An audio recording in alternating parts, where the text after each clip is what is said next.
Halo semuanya, welcome back with Ryan Filbert di RF Channel on YouTube. Nah, kita di video kali ini mau membahas pertanyaan yang selalu muncul adalah, Pak, kalau saya ingin trading saham, apakah saya harus nungguin di depan layar monitor setiap saat?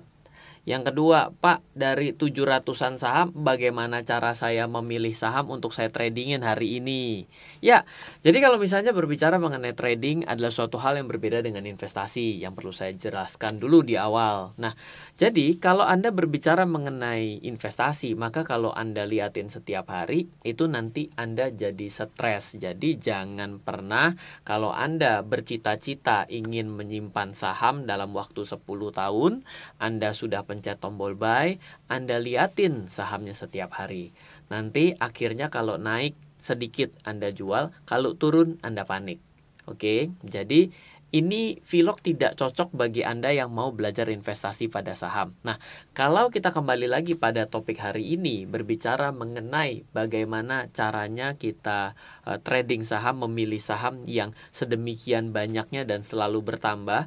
Dan ada satu kabar baik pada saat ini, kalau mau IPO, itu Bursa Efek Indonesia sedang mendiskon 50% untuk biaya listingnya. Jadi, untuk mendorong banyak perusahaan yang mau melantaikan perusahaannya, sahamnya di Bursa Efek Indonesia. Artinya akan semakin banyak lagi. Nah, pesan pertama adalah tidak semua saham bagus untuk ditradingin. Ciri-ciri saham yang buruk dulu untuk ditradingin adalah yang tidak ada volumenya. Bentuknya garis. Nah, kita akan contoh-contohin ya. Langsung aja saya akan coba contohin. Ini ada saham namanya adalah LT. Saham kayak gini nggak cocok di tradingin. Kenapa? Karena tidak ada pergerakan harganya. Lihat, dalam jangka waktu tertentu tidak ada pergerakan harganya. Always gocap. Ya, ini cocoknya paling enak ditebak-tebakanin. Kira-kira kapan kecepek gitu tuh. Itu boleh ditebak-tebak begitu, boleh tebak-tebak buah manggis. Tapi ini namanya bukan trading, tapi tebak-tebakan ya. So, yang ini enggak. Nah, lalu yang modelnya begini juga agak kecenderungannya untuk tidak. Nah, yang begini nih kecenderungannya juga untuk tidak. Loh, kenapa Ryan? Ini bukannya ada pergerakannya? Iya, ada gerakannya. Tapi gerakannya tidak rapi. Lihat ya, dia stripnya bisa naik, stripnya bisa turun tiba-tiba ke sini, strip lompat ke sini. Begitu tiba-tiba turun di sini, dibuka, turun kembali sini, dibuka, naik, habis itu kembali lagi. Ini tidak rapi. Berbeda sekali dengan Anda melihat, let's say seperti saham Astra. Nah, untuk saham seperti ini Anda boleh untuk tradingkan. Kenapa? Karena volumenya ada dalam satu harinya, dan kalau misalnya ada tuh belum tentu cocok pada semua orang loh ya. Jadi ada volume perdagangan tertentu yang Anda bisa masuk dengan uang berapapun. Tapi ada saham tertentu yang memang ada pergerakannya, tapi tidak semua orang bisa trading di tempat itu. Ini nggak terlalu lah. Oke, saya ganti lagi. Dharma mungkin. Ya, nah kalau untuk saham-saham seperti ini secara volume perdagangan ini tidak cocok pada semua jenis uang, jumlah uang. Misalnya nominal uangnya tiba-tiba masukin 5 miliar gitu. Wah, itu tiba-tiba Anda bisa menjadi market makernya atau orang yang mengumpulkan dalam jumlah saham yang banyak. Nah, itu jadi harus Anda hindari. Kalau misalnya semakin banyak uang yang harus Anda siapkan untuk Anda tradingkan, maka Anda harus semakin selektif dalam memilih saham. Jangan ketika Anda masuk, Anda susah untuk keluar. Liquid sih, tapi untuk kelas 100 juta. Tidak liquid untuk yang kelas 5 miliar. Bisa kayak gitu ya. Oke. Nah, sekarang saya akan coba cerita bagaimana dalam kesehari-harian kita untuk bisa melakukan screening terhadap saham. Ada banyak caranya.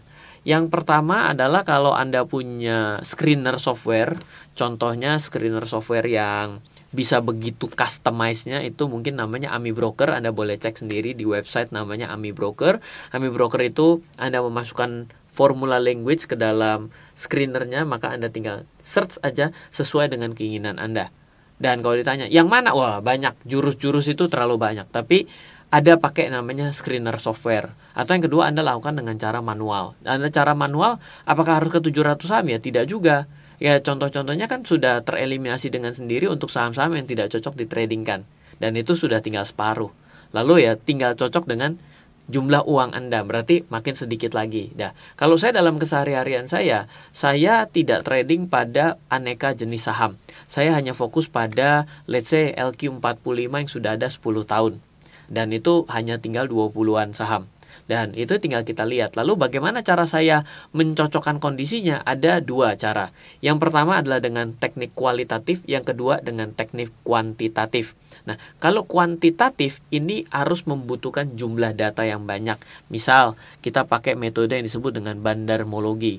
Bandarmologi ini Anda bisa kerjakan sendiri, yaitu coba Anda baca buku, bukunya adalah Bandarmologi, pakai Y, jangan lupa. Itu judul buku itu sudah ada di Gramedia, dan Anda juga mungkin bisa pesan ke tim saya di 0895 3-nya 5 kali 0789. Anda bisa melakukan itu sendiri secara mandiri, dan Anda bisa mendapatkan quantitative analysis, artinya adalah analisa dengan menggunakan data yang besar, dan itu biasanya sudut pandangnya adalah dengan pergerakan volume perdagangan yang dilakukan oleh broker-broker yang ada di bursa kita. Nah, akhirnya kadang-kadang kita bisa menemukan sesuatu yang harus kita hindari, atau yang harus kita hanya baca secara teknikal, atau yang ada pesan tertentu untuk diambil. Misal, kita ambil dari tanggal 29 Juni, maka ada yang harus di-avoid. Misalnya seperti saham PTBA.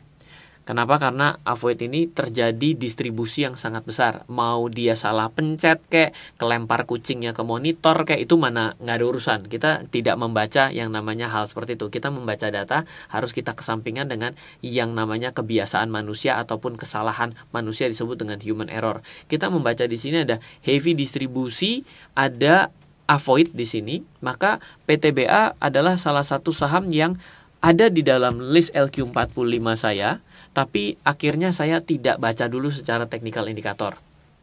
Kira-kira seperti itu. Kenapa? Karena secara quantitative analysis masih ada yang namanya heavy distribusi. Ini akan sulit bagi Anda yang pemula. Kalau Anda pemula, saran saya adalah coba belajar technical terlebih dahulu, karena technical analysis lebih mudah untuk dibaca suatu tanda-tandanya dibandingkan yang namanya quantitative analysis. Nah, kayak bandarmologi itu Anda juga bisa akses di website www.bandarmologi.id.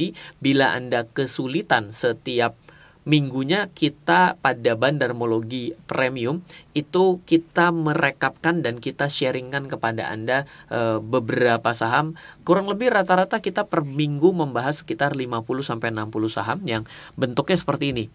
Nah, itu 22 Juni ya, itu ada. Tujuannya untuk apa? Ini untuk bisa mendapatkan beberapa sudut pandang secara kuantitatif analisis. Kalau di sini no clue, maka Anda boleh lakukan yang namanya murni teknikal. Tapi kalau di sini memberikan kondisi selain no clue, let's say avoid, sell on strength, buy on weakness. Nah, ini Anda tinggal samakan dengan technical chart Anda, disesuaikan dengan support dan resisten. Contoh, saya contohin ya. Saya akan coba yang kemarin kita lihat sell on strength pada ICBP. Nah ya, sell on strength pada ICBP. Maka yang akan saya lakukan dengan saya memiliki saham ICBP sebelumnya, maka yang saya lakukan adalah saya akan selalu memperhatikan resistennya. Oke, saya selalu memperhatikan resisten. Kenapa? Sell on strength. Karena sell on strength adalah jual di saat terkuat untuk kondisi saham ini secara bandarmologi. Dan bagaimana saya cocokkan dengan teknikalnya? Maka yang dilakukan seperti ini. Cara teknikal yang pertama, saya bisa menggunakan metode swing trading. Yes, ini sudah sell on strength dan kemarin kita sudah exit pada saham ini. Kenapa? Karena review yang keluar adalah pada hari Senin. Ketika hari Senin sudah kita review sell on strength, maka secara bandarmologi dicocokkan dengan teknikalnya. Technical analysisnya sudah tertahan pada MA 60, sehingga kita exit kemarin. Tapi ini bukannya rekomendasi loh ya, tapi ini studi. Jangan dijadikan sebagai acuan. Lalu apakah ada entry point selanjutnya pada ICBP? Jawabannya adalah yes, kita akan lihat lagi dengan bandarmologi pada hari Senin depan, atau saya akan menggunakan technical rebound. Technical reboundnya di mana? Technical reboundnya ada pada kisaran level 9.100 kalau Anda bermain dengan kisaran yang kecil. Mengingat Kenapa mengingat? Karena masih uptrend. Nah, posisinya seperti ini kan? Berarti posisinya adalah terjadi taking profit, sell on strength. Tapi secara 1 bulan kemarin itu sudah uptrend. Ya, mungkin bagi teman-teman semua yang baru pertama kali mengenal trading, apa yang menjadi penjelasan saya terasa sangat cepat, dan mungkin Anda akan kebingungan karena mungkin Anda baru saja belajar mengenai technical analysis, tiba-tiba saya blendingkan dengan yang namanya quantitative analysis. Kalau technical itu adalah kualitatif, sedangkan untuk bandarmologi yang menggunakan satuan data yang begitu besar, yang kalau Anda mau cara mengolahnya, Anda baca bukunya di bandarmologi, buku bandarmologi. Kalau Anda mau belajar technical analysis seperti yang saya maksud dengan moving average ini, Anda bisa baca buku investasi saham ala swing trader dunia. Jadi yang saya lakukan, singkat cerita, 1, saya memang kadang purely technical untuk saham-saham yang no clue terhadap kuantitatifnya. Tapi ketika kuantitatifnya memberikan suatu sign, avoid kah, buy on weakness kah, sell on strength kah, maka saya akan cocokkan dengan teknikalnya. Yang ketiga, saya tidak memonitor ini pada seluruh saham. Kenapa? Karena ketika Anda memonitor pada saham-saham tertentu, memang liquid, tapi dengan satuan modal tertentu, Anda menjadi susah keluar. Anda jadi bandarnya. Jadi itu juga harus Anda hindari, sehingga Anda tradingnya santai. Tidak perlu trading itu ngoyo, karena banyak juga loh yang nanya, Pak, bagaimana caranya saya profit konsisten? Gimana caranya ya profit konsisten? Saya bilang ya, kan market yang ngasih. Masa Anda bisa pergi ke pasar, Anda bisa bilang, saya pokoknya setiap bulan harus terima duit 50 juta. Ya kan nggak bisa juga. Kalau pasarnya lagi sepi, tiba-tiba kayak kemarin pasar Tanah Abang dites COVID 10 orang, tiba-tiba mau ditutup lagi, ya pasarnya jadi sepi lagi, menjadi variabel lagi. Bagaimana Anda bisa pastikan? Ini dagang loh, bukan Anda digaji. Gitu. Jadi beda sekali cara berpikirnya. So, mungkin itu saja untuk sharing saya kali ini. Ada beberapa pesan-pesan akhir. Bila Anda merasa informasi ini terlalu cepat, saran saya yang pertama, Anda ulangi lagi untuk tonton video ini. Kalau memang terasa masih sangat membingungkan, memang video ini tidak begitu cocok bagi Anda yang benar-benar totally blank. Jadi saran saya adalah Anda baca buku. Ya, Anda boleh baca buku, Anda boleh nonton YouTube, Anda juga boleh ikut kelas. Ada kelas di tim saya yang setiap bulan diadakan. Anda bisa cek jadwalnya, baik kelas teknikal ataupun kelas fundamental. Tapi tidak ada kelas bandarmologi, karena bandarmologi itu sangat mudah. Yang susah hanyalah mengelola datanya. Anda bisa hubungi tim saya di 0852 882 6187 untuk bisa mengikuti kelas. Oke, mungkin itu saja, dan bila Anda ingin berkenalan dengan saya dan juga bertanya lebih lanjut, saya juga membuka WhatsApp pribadi saya di 0895 07 08 0789. Sekali lagi, 0895 07 08 0789. Oke, sekian dulu. Thank you. Semoga terus bermanfaat. Dari saya Ryan Filbert, salam investasi untuk Indonesia. Terima kasih Anda telah menyaksikan RF Channel, sumber informasi dan inspirasi kecerdasan finansial, bisnis, dan strategi investasi oleh Ryan Filbert dan tim. Untuk mengundang Ryan Filbert mengikuti seminar, kelas, dan pelatihan yang diadakan RF Team, maupun melakukan pemesanan buku-buku bestseller Ryan Filbert, silakan hubungi 089 50 70 80 789.